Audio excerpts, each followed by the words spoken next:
girls. It was with the au pair, Bodil. Gorgeous Swedish bird, couldn't keep her hands off me. She's a top model now. Sasha was wildly impressed. Not that that was why she had fallen for Will. All the girls loved him because he was captain of the rugby team at school, handsome, rich, and insanely popular. But Sasha Miller was drawn to another side of Will Temple. He was funny and spontaneous. When he wasn't with the lads, his posse of sycophantic hangers-on from Tunbridge, the local public school, he could be loving and sweet. Sasha and Will had been an item for 3 months now.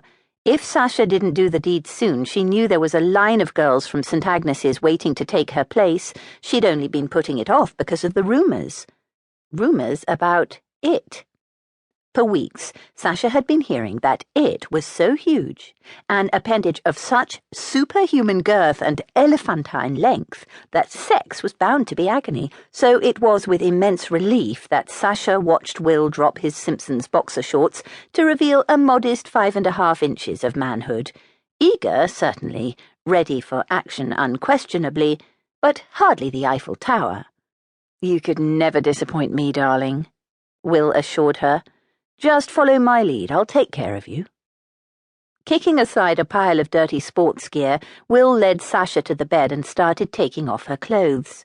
Sasha closed her eyes. Downstairs she could hear the thump, thump, thump of music from the party and wondered if all Will's friends knew what he was up to. Do boys talk to each other about things like that? She tried not to think about it, or about the faint but pervasive smell of mildew rising from Will's sheets. "What's wrong with this thing?" Will fumbled with the clasp of her bra. "Why won't it open?" "Sorry, it's quite old." Hearing the exasperation in his voice, Sasha wriggled out of the offending garment herself. 2 perfectly round, full 17-year-old breasts tumbled into Will's hands like ripe fruit from the tree of heaven. "Bloody hell, you're gorgeous," he gasped. He was right. With her flawless, milky skin, gleaming mane of black hair, and sparkling intelligent eyes, the same pale green as mint ice cream, Sasha Miller was a knockout. But she was also different. All Will Temple's previous girlfriends had been the cool, popular girls at school, standard-issue blondes with size 0 jeans and the latest Topshop heels. With her Marks & Spencer's cardigans and sensible lace-up shoes and her nose permanently stuck in a science book, Sasha Miller was a card-carrying nerd. But that was what Will loved about her. He'd had his fill of dating prom queens. Sasha knew even less about fashion than Will did, and either didn't know that she was beautiful or set no store by her looks. She also had no interest in the local Sussex party scene, a scene of which Will Temple was the undisputed king, but even kings could get bored. Sasha gazed up at him, naked and adoring. "Thank you.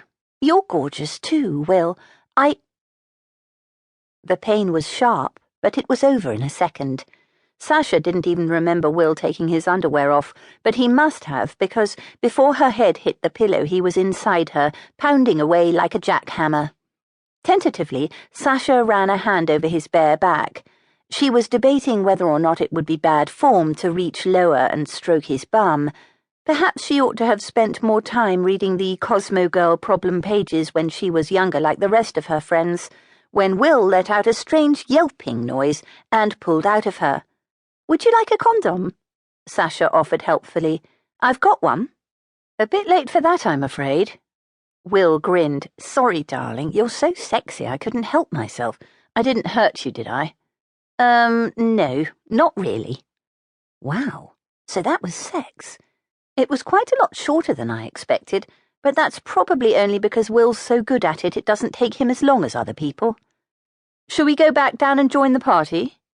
Will was already pulling on his jeans. "Of course, I'd much rather be here, making love to you."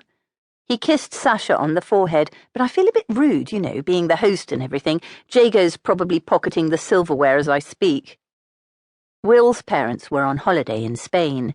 With a faith in their eldest son that owed more to love than judgment, they had left Will in charge of Chittenden, their beautiful 16th-century farmhouse in the Sussex Weald. Tonight's party was his 3rd in as many days. Oh, gosh.